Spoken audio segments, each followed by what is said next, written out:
Yes, I can hear you and I can see you. Wow, I love your hat. Okay, well, I thought I'd wear this hat this morning because I'm going to be talking a little bit about food. Whenever we finish, as in today, we'll also probably open up for questions. But people always want to know which one of the formulas works for what, or for this or that or the other type of ailment that they might have. But what they've got to realize, and that I try to tell people, been doing it for 42 years, that there's some things that they must do for themselves. They've got to help their own body, their own microbiome, so to speak, to heal itself because that's the way God had designed it for it to do. So today, a part of what we'll be talking about, a good part, will be food. And so I've got on my chef hat. For those of you who know, for the last 30 years, my family and I, we've had all natural vegan bakeries, sandwich shops, and restaurants for almost 31 years. So this is a hat that I put on from time to time. Wear many hats, and this is one of them. And that is because I'm not a chef. I'm actually a food designer. Hope you hear what I'm saying. A chef needs ingredients, but a food designer makes his own ingredients. That's right. We make meat out of soybean and out of oats and out of wheat, out of different types of grain. So, bottom line, we're going to be talking about food a little bit. So, I've got my chef hat on just to remind you of the importance of eating correctly. You've got to do some things. So, what we're going to talk about, and let me share my screen here if I could. Let's see here. And I don't know if you remember, Fabiola, but not too long ago, I didn't know a whole lot about using social media. Actually, I knew nothing. Okay. Yes, I remember, and I feel super proud of you, Dr. Franco, that you're now an influencer, guys. Be careful because Dr. is gonna be one of the most influencers, guys, in America. He has his social media. Look him and follow him, guys. He has so many good stuff, and we have a lot of good from him in our YouTube channel too. He's one of our rock stars, so look for that in Sankey US, and then he's gonna have his own page as well. I guess that coming soon, and he's gonna announce that too as well. So take us away, Dr. Franco. You are the expert now. Okay, so let's see here if we can share. All right. There you go. Okay, so we're going to be talking about prescriptions from the great physician. That's right, the 8 laws of health. These are the 8 natural laws of health. There's a lot of information here, so I'm going to move kind of quickly. So take some notes, folks. Take some notes. You can take screenshots with the new technology. You can use your phone to take screenshots. But as we go through this PowerPoint, please take notes because these are the natural things that everyone, that's you, and you, every one of you can do for your own health, to help your body to heal itself. These are prescriptions from the great physician. Who's the great physician? That's God. And you're going to see just how powerful this is, things that you've been taught away from. Carter G. Woodson wrote a book called The Miseducation of the Negro, but I'm saying the miseducation of the populace, period. People as a rule have been completely, we've been taught away from the truth about how the body heals itself. So we're spending trillions of dollars to the medical cartels and to the drug cartels, to the insurance companies and so forth for our health when we could be taking care of 98% of our problems just by living a better lifestyle. And that starts with eating. So prescriptions from the great physician. Please take note, listen carefully because this is what you can do to start helping your body heal itself. So we're coming from the greatest medical book ever written. That's the Bible, the Bible. Someone once told me that was basic instructions before leaving earth. I thought that was kind of quaint. But in Psalm 100, verse 3, King James Version simply tells us that know ye that the Lord, he is God. It is he that hath made us and not we ourselves.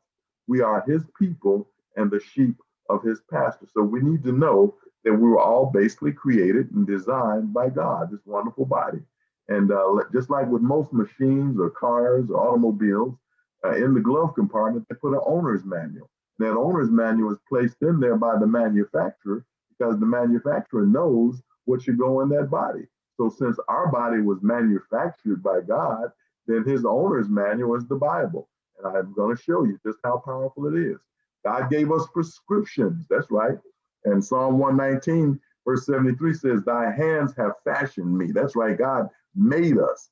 And we're asking him to give us understanding, and we shall keep his commandments. And these commandments are commandments that actually help us to live naturally. And these are they. We've got a manuscript that's been around for almost 30 years. It's becoming a book now, and it's called The Bible Way. And if you'll look here, you'll see these letters down the left-hand column, Bibleway. It spells Bible Way. And to the right of it, you'll see each one of these prescriptions from God. And we're going to start with the first one, which says best food and combinations. We find that in Genesis 1:28 and 29 and 30. Okay. God simply said in the beginning, I have given you every herb bearing seed, which is upon the face of all the earth, and every tree in the which is the fruit of a tree, yielding seed to you it shall be for meat. Man's first meat was fruit, nuts, and grains. That was his first meat. And then in Genesis 3:17 and 18, after man sinned, then the scripture in Genesis 3 says, cursed is the ground for thy sake, thorns and thistles shall it bring forth to thee, and thou shalt eat the herb of the field. So man was given fruit, nuts, and grains. After sin, God added vegetables to the diet. Still a good diet, because as you're going to see, man lived to be almost 1,000 years old eating that diet. So again, we're going to start with the B, which is best food and combinations. So the 8 prescriptions for health. Here we go. The basis for health. If thou wilt diligently hearken to the voice of the Lord thy God, and will do that which is right in his sight, and will give ear to his commandments, and keep all of his statutes, I will put none of these diseases upon thee, which I have brought upon the Egyptians, for I am the Lord that healeth thee. I took a little drink of Balage there. So the greatest prescription of all simply says that if you'll be obedient to God's word, he won't put any sickness upon you. Isn't that a pretty good prescription? I dare say that it is. Just be obedient. And we're going to look at what obedience means here in a second. But here's the other part of it is health. If health is obedience to the word of God, then what is disease? It says, but it shall come to pass if thou wilt not hearken unto the voice of the Lord thy God to observe to do all his commandments and statutes, that I will put all these curses upon thee. They will come upon thee. So disease is the result of disobeying the laws of God, both natural and spiritual. We're going to show you something. Here we're looking at sickness, and we see a gun in the hands and in a hand. And the hand is called lifestyle. The gun is called heredity, because so many of you want to say that you're sick because of your genes. It's heredity. You know, grandma had diabetes, great grandma had diabetes, so I'm going to have diabetes. But what I want you to see here is that heredity loads that gun called disease or sickness, okay? But it's lifestyle that pulls the trigger. If you'll look closely, those of you who can see the screen, you're going to see a bullet come out, and it's coming out because, again, heredity loads the gun, but lifestyle pulls the trigger. You saw that bullet come out? That bullet is disease. Lifestyle pulls the trigger. Okay, again, these are the prescriptions from God: best food and combinations, intake of plenty of water, being temperate, lots of rest and sleep, exercise daily, wonderful sunshine, air fresh and clean, yield to God's will always. Folks, listen to me, listen to me, listen to me. If you will do these 8 prescriptions, 98%, I said it, 98% of the concerns, the physical concerns that you have right now will begin to get better in less than a week. I don't know if you heard me. And if you got any guts at all, you'll challenge me. Prove me wrong. Prove me wrong. I've been telling people this for 41 and a half years, and I have yet for one to call me back and say that it didn't work. If you do these 8 prescriptions, and I'm going to go through them, and so you can hear what they're all about, but if you'll do these for 7 days, 98% of the sicknesses, 9 out of 10 of the things that are concerning you physically will begin to get better. So we're talking about diet. We're talking about the best food, not the only food, but the best food in combinations. All right.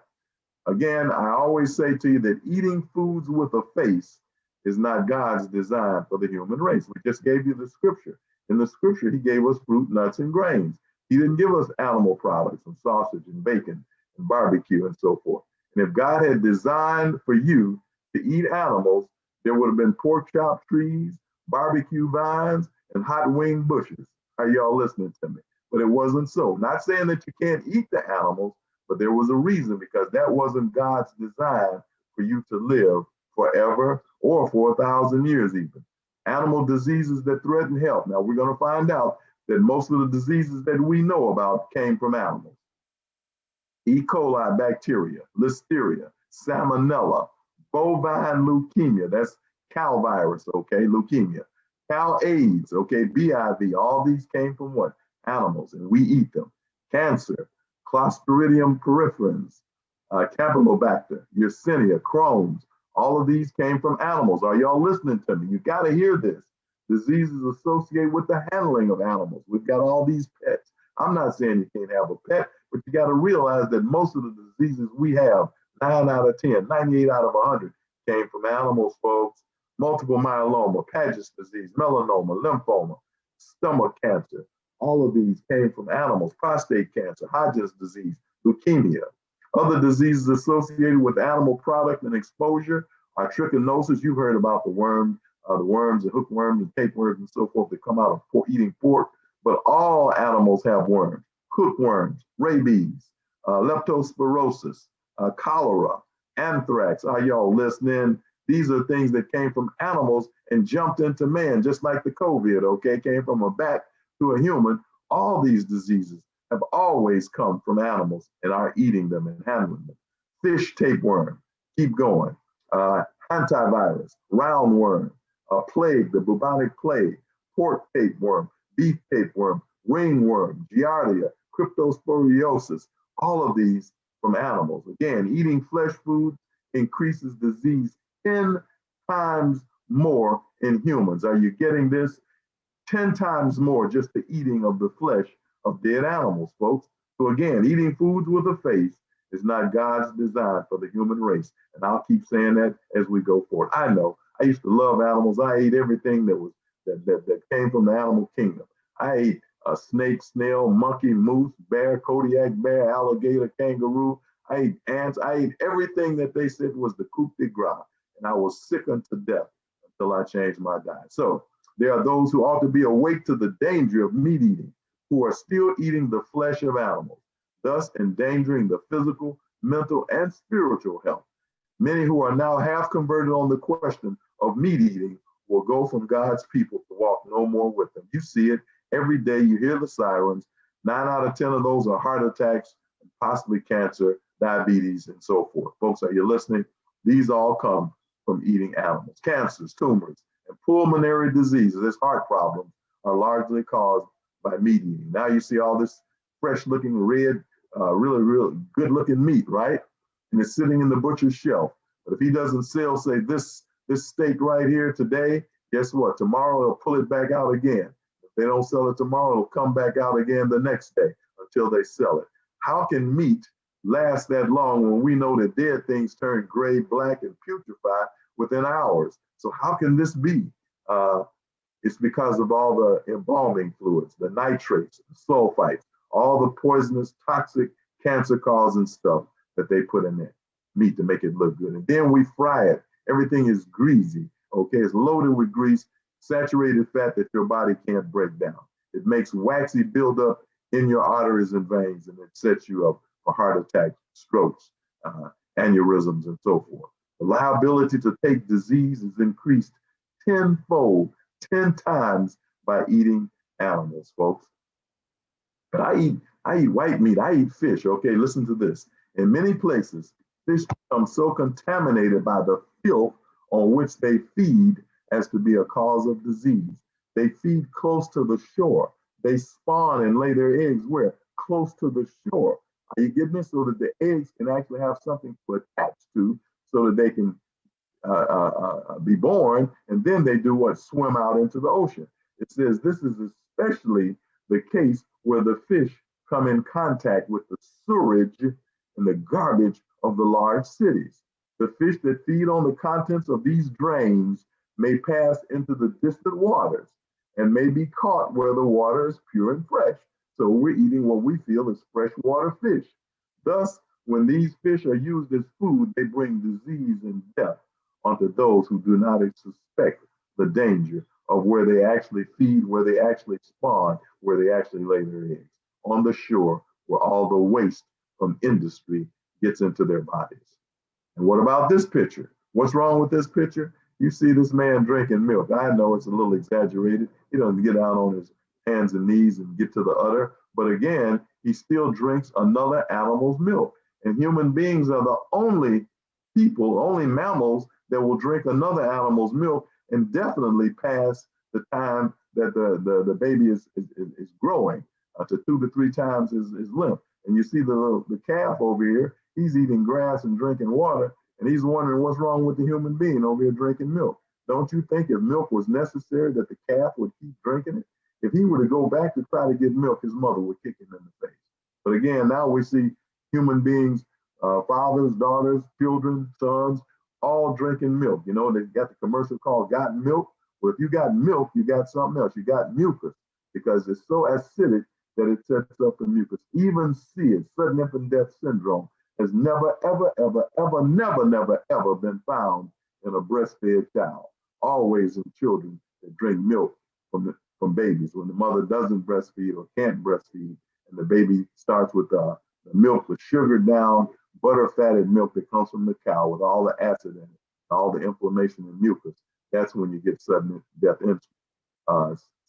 syndrome. Now let's look at some milk sensitivity disorders. We're moving on, folks, so please take notes. Chronic fatigue comes from milk sensitivity. Tension headaches, a lot of our headaches, musculoskeletal pains, okay, hyperactivity in children and adults, ADD, ADHD, all of this comes from milk. Bedwetting, milk, aggravation of allergies and congestion, the acid in milk, the inflammation in milk, asthma, and other respiratory breathing disorders. Major childhood health concerns related to using cow's milk, allergies, iron deficiency, lowered intelligence, milk sensitivities, early atherosclerosis, juvenile diabetes, acne, all from drinking milk, dental decay, all the sugar, butterfat, all the sugar in it in the milk causes infectious diseases also. Major adult health concerns related to using cow's milk, coronary artery disease, cancer, neurologic disease, mental problems, allergies, okay, digestive problems, infectious diseases. So refined foods cause constipation. They increase the acid levels in the body, which makes inflammation and mucus, and they deprive the body of vitamins and minerals. Cheese should never be introduced into the stomach. Cheese is still more objectionable. It is wholly unfit for food. And Ecclesiastes 10:17 says, "Blessed be the day when thy princes eat in due season for strength and not for drunkenness." That's two diets. The GLAD diet, GLAD, is God's life activating diet, and that is fruit, nuts, grains, and vegetables as God gave us in the beginning.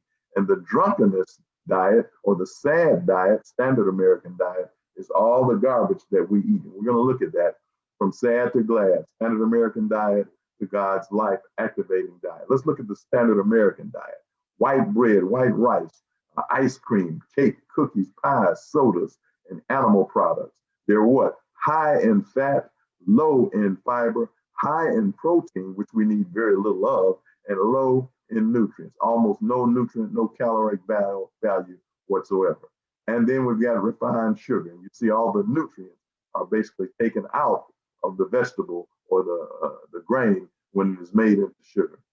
No fiber in meat and flesh, eggs and cheese. How much fiber? None. You must have fiber in order for your body to survive, for your microbiome, your gut microbiome, and your brain microbiome to grow and prosper. You must have fiber, and there's no fiber in the foods that we eat mostly, okay? Again, eating foods with a face is not God's design for the human race. You got to get that. Now, I'm going to show you something.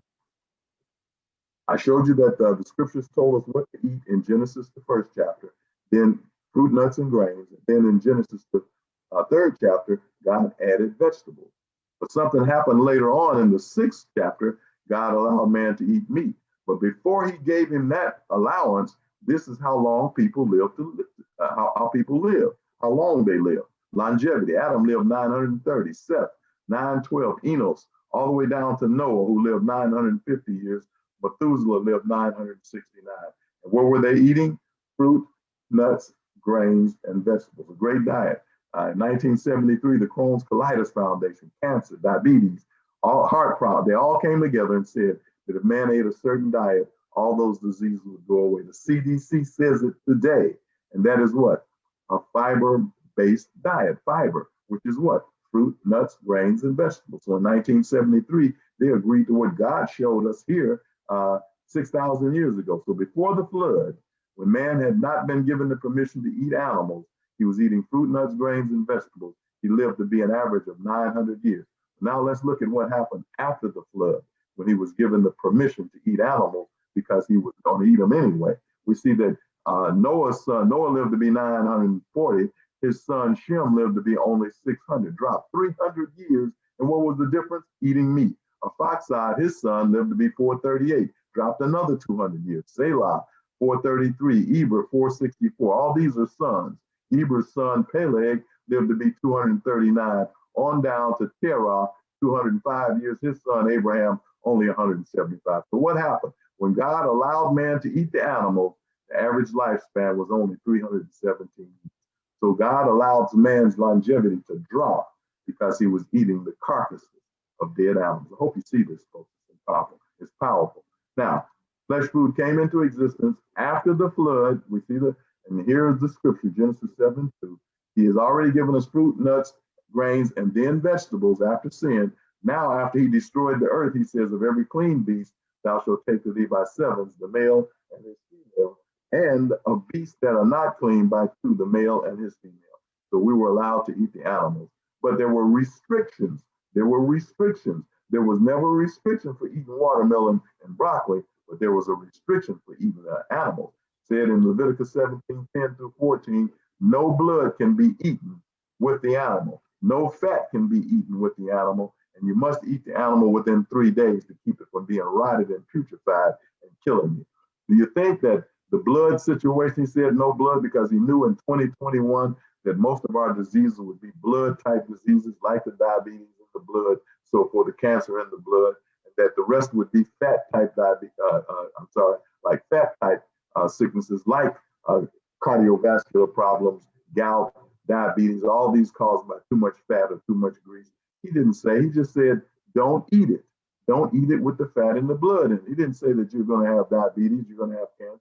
He just said, be obedient, don't eat it, and eat it within 3 days. And we do none of that. Again, disease-causing agents in the meat are salmonella, listeria, campylobacter, Yersinia. Again, cancers, tumors, and pulmonary diseases are largely caused by meat eating. And you notice it said there, rest in grease, not rest in peace, rest in grease. So the original diet was fruit, nuts, grains, and then God allowed man to eat animals, and he started getting sicker and sicker. So what is the best diet? Fruit, nuts, grains, and vegetables. Now, these are the only food categories that are not linked to any major disease: fruits, nuts, grains, and vegetables. So, folks, wake up. You got to eat more fiber because fiber helps to fight disease. Again, these are diseases that associate with a low fiber diet. That means the SAD diet, the animal foods, constipation, appendicitis, diverticular disease, hernias, varicose veins, hemorrhoids, bowel cancer, colon polyps, heart disease, strokes, diabetes mellitus, diabetes 2, type 2, gallbladder disease, all come from eating foods without fiber. These are your fiber foods: whole grains, vegetables, legumes, fruit. Okay? So we're going to go, we see all of that. We're going to keep moving, and we're going to go. Remember that you need the green leafy foods. These are your prebiotic. Probiotics we eat from fermented foods, but these are prebiotic foods: lettuce, green leaf, spinach, cabbage, mustard greens, turnip greens, dandelion, kale, callaloo in the islands, bok choy in Japan, broccoli, asparagus, parsley, watercress, dasheen leaves. All of these green leafies are great because they have omega-3s. And we're going to move now. I've got a lot of information I want to keep going for you. So we're going to skip over that. Remember, the superior diet is the diet that God gave in the beginning: fruit, nuts, grains, and vegetables. And what do they give you? Zero cholesterol, low saturated fat, high fiber, no animal protein, none of that heme that comes from animals, none of the rich, they're loaded in rich antioxidants, rich in folic acid, promotes weight control. Okay, now our next letter was an I, intake of plenty of water. We're going to go through this. And shortly we will open up for questions, but we want to look at the Bible way. B-I, intake of plenty of water. Your body is basically 80% water. So you are what you drink. Water is the key to all bodily functions. Your circulatory system, your assimilation system, your digestive system, your elimination system, your temperature control are all dealt with water. Water helps it to happen. Your brain is 75% water. Your heart, 75%. Lungs, 86%. Kidneys, 83%. Muscles, 75%. Blood, 83%. Even your bones are 23% water. You must have water, folks. Your kidneys. If you did not have kidneys, you would have to drink excess of 800 glasses of water a day. You see all that water, folks? If you didn't have kidneys, that's what you'd have to drink. See, if you did not have kidneys, the recycled water in your body you'd have to drink over 800 glasses because the heart circulates its 5 quarts of blood about every minute. This means that every day the heart pumps about 8,000 quarts of water, of which 2,000 go to the kidneys. Now you find out about dialysis. You're not drinking a lot of water, you're drinking a lot of soda, drinking a lot of beer, Budweiser, whatever you're drinking, tea, sweet tea, all of that, but you're not drinking water. So your kidneys are not getting what they need. And most of this blood goes to nourish the kidney structure. So if there's no water, there's no nourishment. And the adrenals and the surrounding tissues. So 200 quarts of the 2,000 quarts of water that go through the kidney are passed through the 1.25 million microscopic filtering units called glomeruli, which actually are the kidney microbiome. Over 1.25 million of them receive the 2,000 quarts, or 200 quarts, that pass through the kidney every day. The kidney is your recycling center. However, only 1 1/2 quarts of this amount is excreted through the urine. So we take in a couple of quarts, we get rid of a couple, but the rest of it is being recirculated and cleaned by the kidney. The rest of the 200 quarts is reabsorbed into the blood, as the water loss in the urine must also be replaced. The theoretical replacement of total is 200 quarts or 800 8-ounce glasses of water. So 4 8-ounce cups make 1 quart. Thanks to the kidneys, we do not have to drink all this water daily. Other daily losses of water are through the skin, 16 ounces, lungs, 8 ounces, and through the stool, 8 ounces. So the cartilage and cells are immersed in water. That's why our bones end up bone on bone, because we don't do what? We don't drink enough water. Just trying to show you the importance of drinking water. We don't drink enough water, the body will take it from other areas because it bleeds in the buddy system. It's going to get its water, but it's going to take it from your blood. It's going to take it from your bones. It's going to take it from your liver. It's going to take it from your skin. It's going to pull it from the colon. It's going to pull it from the brain and the cells of the body. And you can't think. You can't feel. Your bones are jacked up. Your bowels won't move. Your blood is thick as mud. Your bones are brittle. Your liver won't function. So you're full of poisons and toxins and skin diseases. Why? Because you don't drink enough water. So again, start each morning by drinking 2 glasses of lukewarm water. That's 16 ounces of water every morning. Hydrotherapy, this is water outside. It's useful in treating things like congestion, colds, bronchitis, and other respiratory diseases. Get in touch with the person that invited you to this call, and they'll give you some ideas of things that you can do on the outside with water. Okay? So now, being temperate was the next letter. Okay?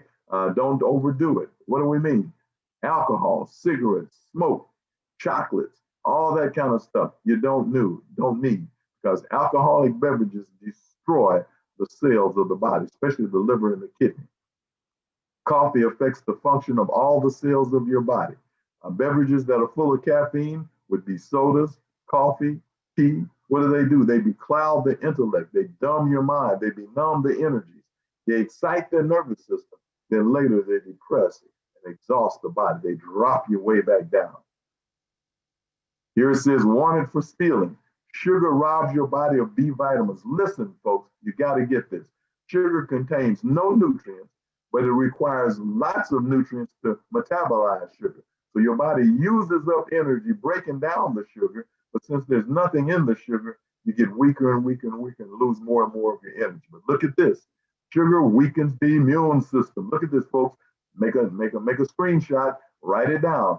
The teaspoons of sugar per day, if you're eating them, if you have no sugar, one of your white bacteria has the ability to destroy 14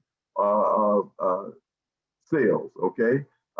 It can destroy 14 bacterial cells. One white blood cell can do that if you're not eating sugar. But if you have 6 teaspoons of sugar or a slice of cake, then it can only destroy 10 of the bacteria instead of 14. If you have 12, that's that slice of cake with ice cream on it. Now your white blood cells can only destroy 5.5 bacteria. That means they've been broken down to over half of this ability to work. 18 sugar, that simply means that you've got the cake with the ice cream, you got cherries, whipped cream, and maybe some chocolate syrup or something. But that means that now your white blood cells can only destroy 2 bacteria.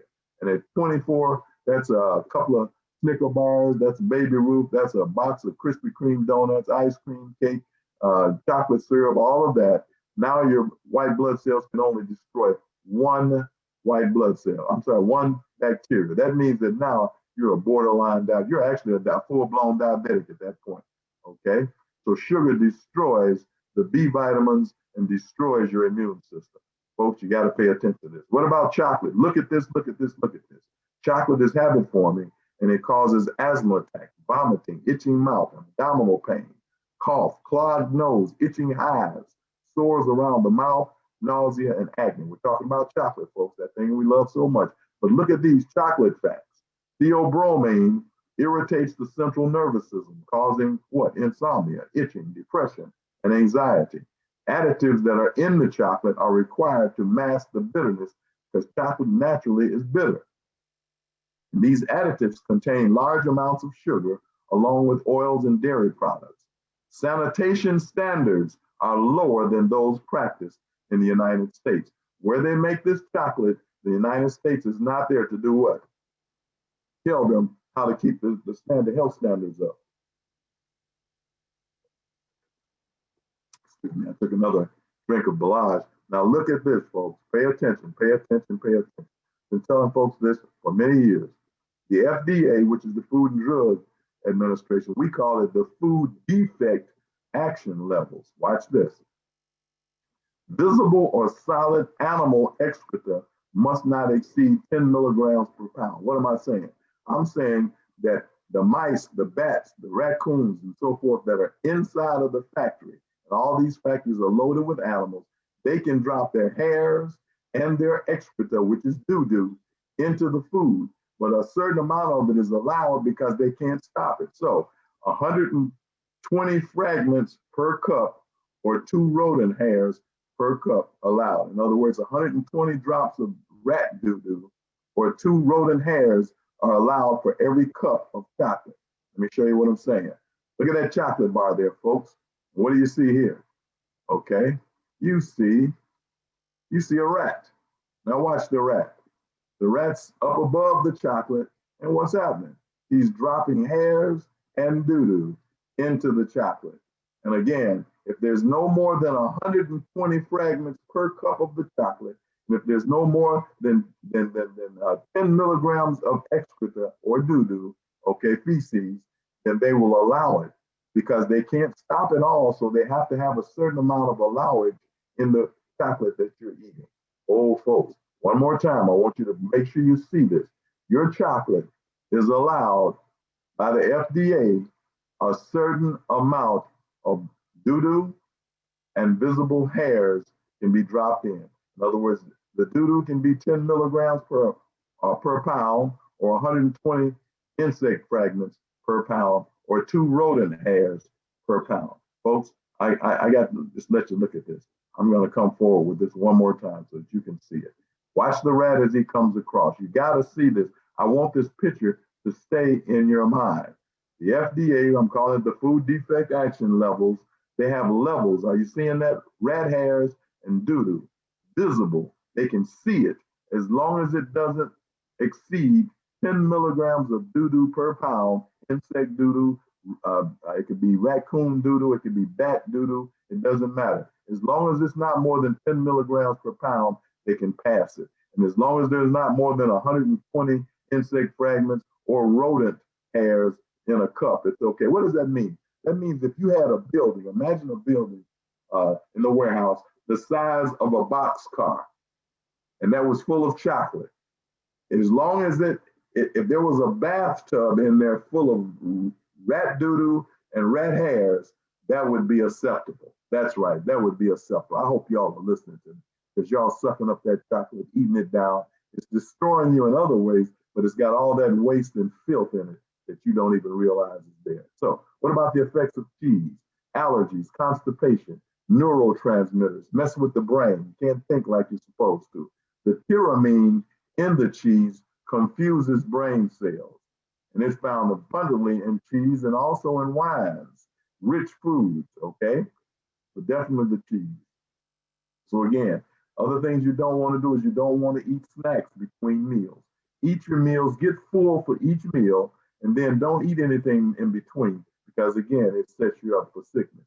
Eat at regular times. Do not drink with your meals because the liquid stops the hydrochloric acid from breaking down the food. I'm showing you all the things that cause bloating, burping, griping, and flatulence.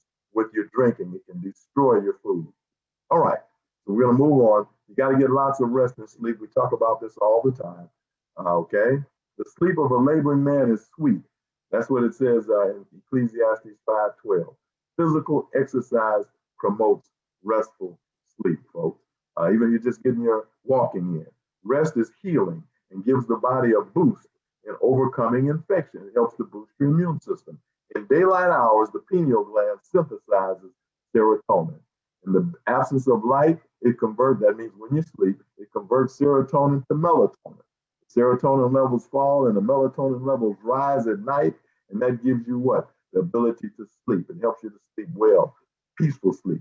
The balance between serotonin and melatonin, one keeps you awake, the other one puts you to sleep. It happens mostly at night, and it seems to affect the mood and other physiological functions if it's balanced. Okay?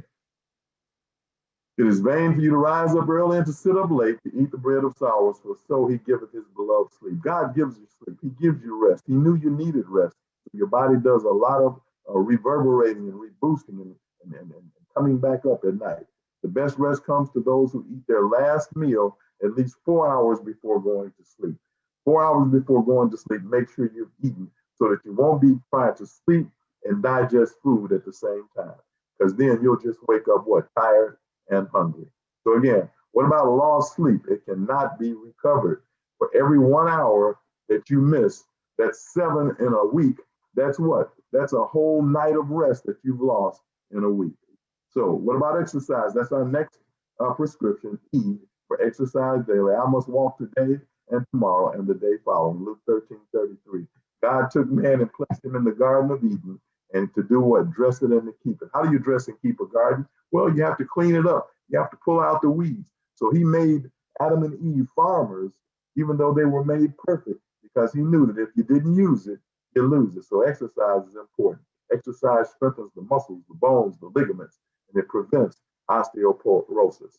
Exercise lowers your resting pulse rate, so the heart doesn't have to work as hard at night when you're resting. It exercise helps to do what? It charges the brain and the nerve cells with electrical energy for better balance between the voluntary and autonomic nervous system.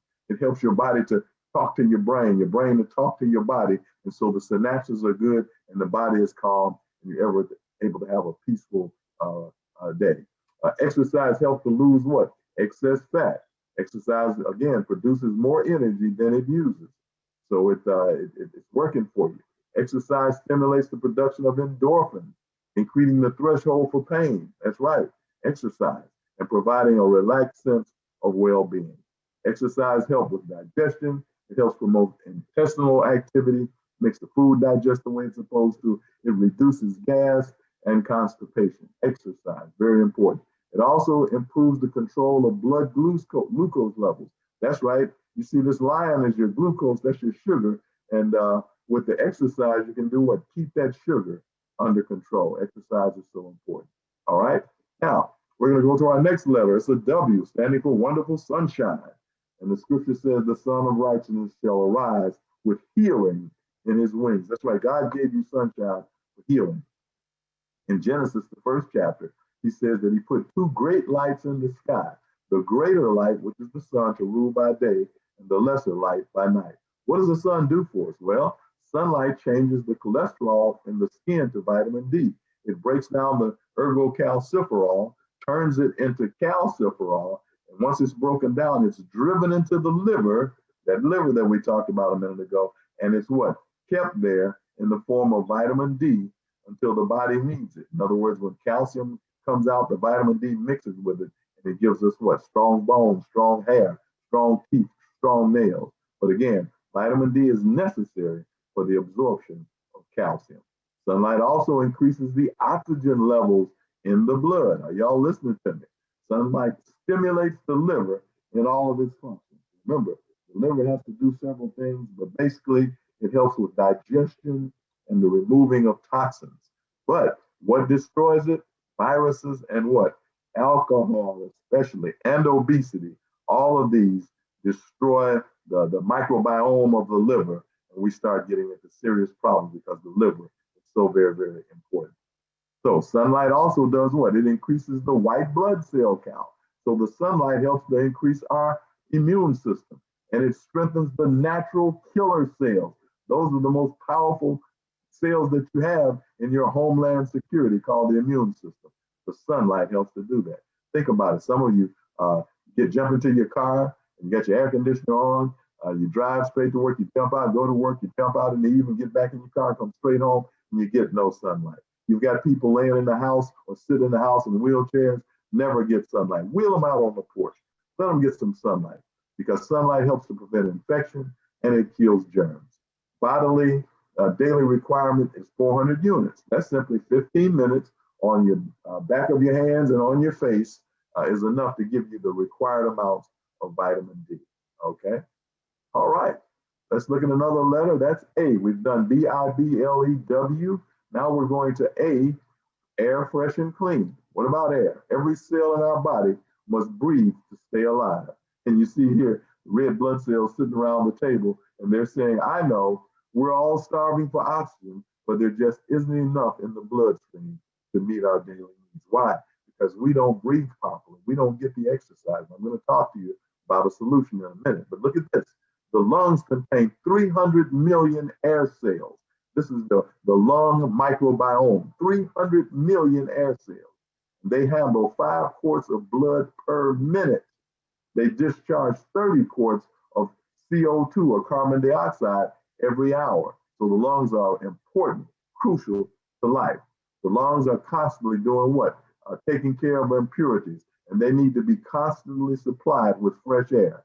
Impure air does not afford the necessary supply of oxygen, and the blood passes to the brain and other organs without being vitalized, so you can't think because you're getting improper air to the brain, okay? Hence the necessity of thorough ventilation. To live in close, ill-ventilated rooms where the air is dead and vitiated weakens the entire system. Try to get some air blowing through the windows sometime during the day to put fresh air in your house. The brain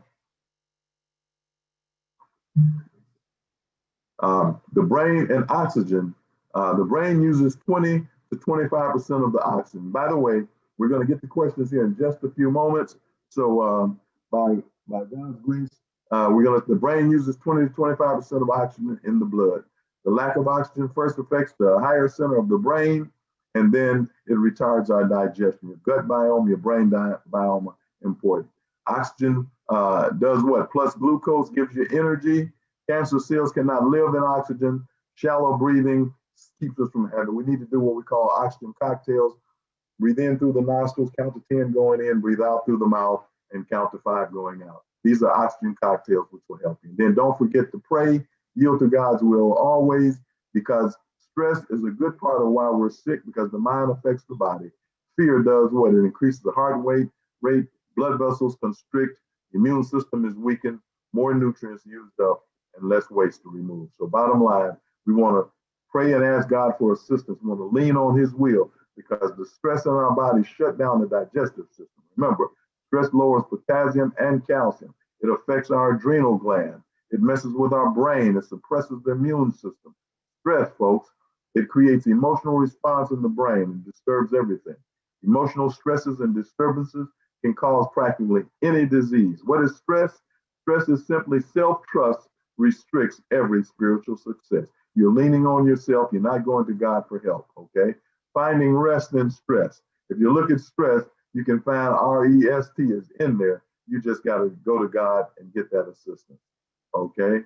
So again, you got to find rest in stress. Tension versus trust. So what we're going to do here, again, is we're going to go to God and tell him to give us the desires of his heart, which is that we can do that which is right in his sight and our bodies can be healthy. Again, these are the best food and combinations: intake of plenty of water, being temperate, lots of rest, exercise daily, wonderful sunshine, air fresh and clean, yield to God's will always. And always remember to take one day out of the week to get your rest. The Bible way of creation with those combinations: the water, the temperance, the rest, the sleep, the exercise, the sunlight, and yielding to God's will always. All right. A lot of time, remember, health is a choice. It's not a chance. You can do these things, these simple remedies, and guess what? Then we can talk about what our formulas will do for you. I'm going to stop my share here. And again, we have the 4 formulas. We have the Belage, which has 14,000 billion antioxidant molecules, which basically help to boost the immune system, helps the body to circulate blood at the microcellular level. I'm talking ahead so we can have maybe 5 minutes for questions at least. That's the Belage, helps with circulation at the microcellular level. Inter7 puts the minerals back in. We talked about the loss of minerals because not drinking enough water. Well, the Inter7 helps to put all those minerals back in, especially calcium and magnesium, potassium, those types of things.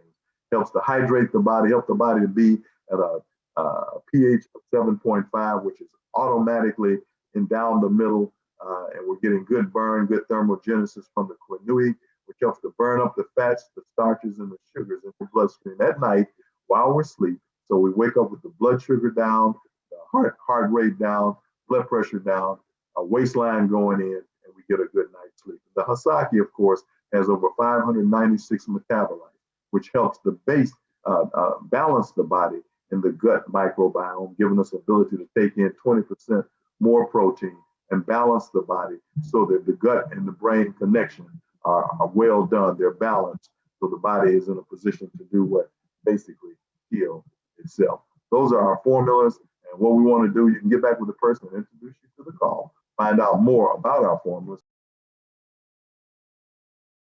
You've got to be what it is that you talk about. So these 8 natural laws have always worked. They will work. All you got to do is do more of it, and more people will listen to you. Your sphere will grow, and before you know it, you'll have so many people in line with you that everything you need will be taken care of, starting with your health.